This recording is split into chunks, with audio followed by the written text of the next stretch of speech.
Сәлем достар, сіздермен аниме өмір және бүгінгі видеода мен екі күштері ұқсас Акацуки мүшелері Сасори мен Какузудың қабілеттерін салыстыратын боламын, ал кеттік онда.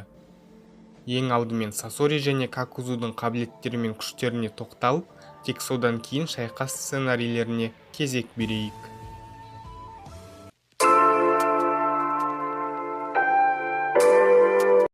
Какузу Акацукидің басқа мүшелері секілді S рангындағы нукинин болды. Ол ашуға берілген сәттерінде өз әріптестерін өлтіріп алатын. Сол үшін оның қасына жаңа әріптес ретінде Хидан қойылды. Какузу кезінде Хаширама Сенжуға қарсы шайқасып жеңіліс тапқан. Оның ерекше қабілеті ол өзі жалғыз бірнеше қарсыласқа қарсы емін-еркін шайқаса береді. Мысалы, Какузу, Какаши, Ино және Чоджиды оларға көмек келмей тұрып аса қиналмай жеңіп жатқан болатын. Оған қоса Какузу үлкен қара күшпен жоғары жылдамдыққа ие. Мысалы, ол қарсыластың көз алдынан жоғалып кете алады және үлкен қашықтықтарды тез еңсере алады. Оның жылдамдығы Какашимен тең дәрежеде шайқасуға жеткілікті болды. Ал өз қара күші арқылы ол Чоджидің үлкейтілген қолдарынан басым түсіп, Чоджиді бір соққымен алысқа ұшырған болатын. Тайджутсу жағынан да Какузу ең жоғарғы көрсеткішке ие және ол өз тайджутсуын өз қара жіптермен және жер элементінің өз-өзін қатайту нинджутсусымен байланыстырып тиімді қолдана алады. Ал оның негізгі қабілеті өз денесінің әртүрлі бөліктерін жеке дара қолдана алуында, яғни ол қолдарын не аяқтарын ұзарта алады.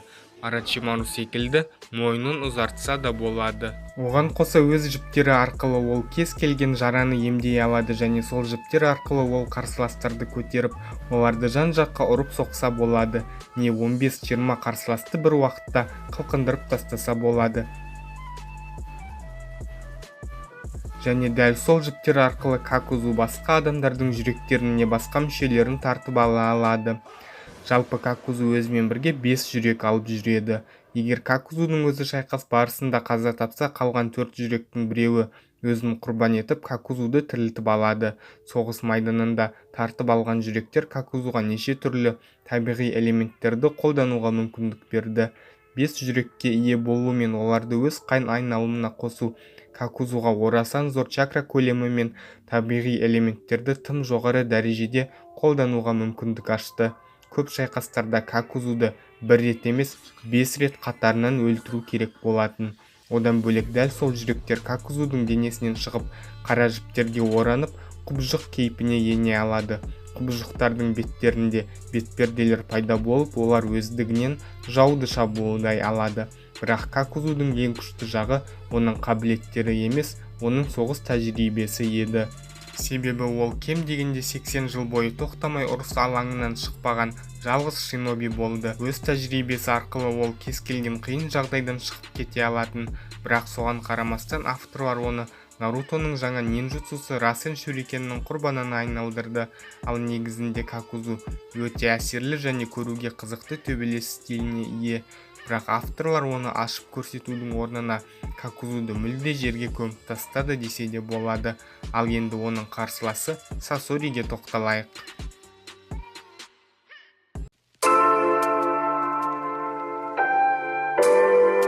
Сасори өте мықты шиноби болатын. Оның дәлелі ол құм ауылының тарихындағы ең мықты шиноби 3-ші Казакагені өлтіріп, оны өз қуыршағына айналдырған еді.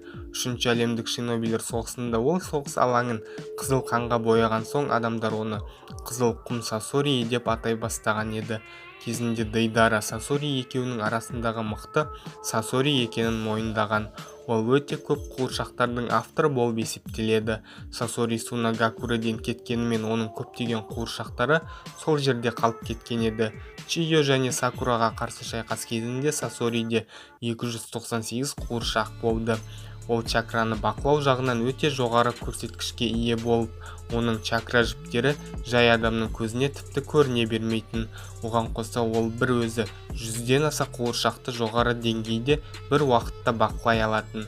Жай қуыршақтардан бөлек ол тірі адамдарды да қуыршақ секілді бақылап, тіпті адам денесінен қуыршақтар жасай алатын. Адам денесінен жасалған қуыршақтар тірі кездеріндегідей чакра қолданып, өз нинджутсуларын не кеккей генкайларын қолдана алатын. Дегенмен Анимеде бұл жайт тек 3-ші Казыкаге қуыршағы арқылы көрсетілді. Сасоридің ең мықты әрі сүйікті қуыршағы 3-ші Казыкаге қуыршағы болды. Сол қуыршақ арқылы Сасори сатэцуды, яғни қара құмды не металл құмды қолдана алатын. Қара құм арқылы Сасори басқа қуыршақтарды қозғалыссыз қалдыра алатын. Ал оны өз уымен байланыстырса, қара құм қиыршықтарын байқамай жұтып қойған адам бірден уланып қалатын. Оған қоса Казыкаге қуыршағының өзінде бомбалары, тамған қылыштар және уланған ұзын қолдары бар еді. Ал егер уланған ұзын қолдар сынып қалса, олардың орнын кішігірім кескіш ара басатын. Жалпы қуыршақтар Сасориге әртүрлі шабуылдар жасауға не қорғануға көптеген мүмкіндіктер беретін. Бірақ Какузу сияқты Сасориде манга және анимеде күш жағынан толық ашыла алмады, өз қабілеттерін толық көрсете алмады. Одан бөлек Сасори өз денесін қуыршаққа айналдырып, өзін едәуір күшейтті. Оның денесі басқа қуыршақтардыкіндей бөлініп, артынан қайтадан дәл сол қалпына келе алатын. Ол бүктеме қағаз арқылы от элементін және жоғары қысымдағы суды пайдалана алатын. Өзінің 300-ге жуық қуыршағында Сасори осы формасында іске қосатын, және де оның ішінде ұзын улы трос та бар еді. Ал оның денесінің артқы бөлігінде оны әуеге ұшыра алатын пропеллерлер де болды. Сасоридің ең әлсіз тұсы оның чакра бөлуге арнап қалдырған тірі ет ядросы еді. Бірақ ядроны қорғау үшін Сасори оны бір денеден екінші денеге тез ауыстырып жібере алатын. Яғни Сасориді шайқас барысында өлтіру қиынның қиыны еді. Және осы қабілеттердің арқасында кезінде Сасори бір өзі бүтіндей бір мемлекетті басып алған болатын. Ол адамдарға тән шаршау, ауырсыну және басқа да физиологиялық қажеттіліктерден айырылған еді. Оның қуыршақ денесі бөліне алатын болғандықтан физикалық шабуылдар оған аса зақым келтіре алмайтын. Ал енді шайқас сценарийі мен қорытындыға кезек берейік.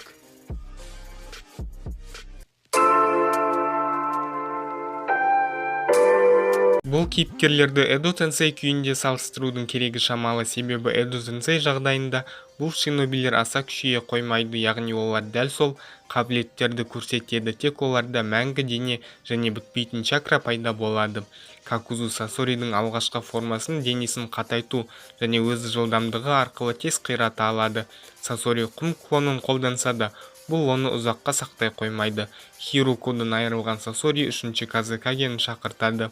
Ал Какузуға қалған 4 жүректі іске қосуға тура келеді. 3-ші Казыкаге қуыршағының күшінің өзі Какузудың барлық қабілеттеріне төтеп беруге жеткілікті. Оған қоса Сасори Какузуды бомбалары және қара құм немесе тамған қарулары арқылы улап тастай алады. Какузу жараларды және бөлінген дене бөліктерін тігу арқылы емдей алғанымен, ол уланған денені емдей алуы екі талай. Улар оның барлық 5 жүрегіне әсер етуі мүмкін, және Какузудың басқа жүректері сыртта жүрсе де, олар удан өлген Какузуды тірілткен кезде әсерінен Какузудың денесі өте әлсіз болады. Дегенмен Какузу қара құмнан жылдамырақ болып шығып, ол шабуылдардан қаша алады. Бірақ Сасори оны алдамшы қимылдар жасап жаралауы мүмкін. Ал Какузу болса өз қолын не аяғын жасырын түрде жерге тығу арқылы Сасориді қылқындырып тастай алады. Сол сәтте 3-ші Казыкаге қуыршағы жоғалып, Сасори өз шынайы формасына енеді. Какузуға да өз ең күшті кейпіне енуіне тура келеді. Сасори Какузудың сұр жіптерін жоғары қысымдағы сумен кесіп тастауы әбден мүмкін. Ал оның 4 жүрегін ол өз қуыршақтармен шабуылдың астына алады. Сасори ұша алатын болған соң, ол сан алуан іс-қимыл жасай алады. Какузу болса өз жіптері арқылы Сасоридің барлық дене бөліктерін ұстап алып, оны қимылсыз қалдырып тек содан кейін өлтіруі мүмкін. Бірақ ондай әрекетті жасау қиынға соғады, себебі Сасоридің басқа қуыршақтары Какузуға үнемі кедергі келтірумен болады. Сасоридің улы қаруларынан Какузу денесін қатайту арқылы сақтанса, ал улы бомбалардан суға айналып, басқа жерде пайда болу арқылы қаша алады. Ал Сасоридің тірі ет ядросын шайқас барысында байқаған ол міндетті түрде өз жіптерін оған сұғып жібереді. Не өз жіптерімен ет ядросын қармап, оны қысу арқылы Сасориді өлтіреді.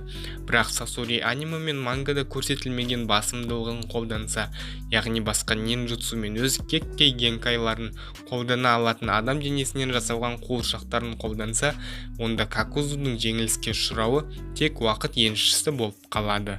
Осы және басқа да жайттарды ескере отыра менің пікірім мынадай: Сасори мен Какузу аниме мен мангада көрсетілген күштерін қолданып шайқасса, онда 10 төбелестің 6-ын Сасори және 4-еуін Какузу жеңеді. Ал егер Сасори аниме мен мангада көрсетілмеген күшін іске қосса, онда 8 рет Сасори және 2 рет Какузу жеңеді. Екеуінде де өсуге, күшеюге потенциалдары бар. Бірақ Сасоридің дарыны тым жоғары. Ал сен не ойлайсың? Өз ойыңды астына жаза кет. Ал егер сен Jiraiya өмірі жайлы көбірек білгің келсе, онда мына видеоны көр. Барлықтарыңызға көп рахмет. Сау болыңыздар.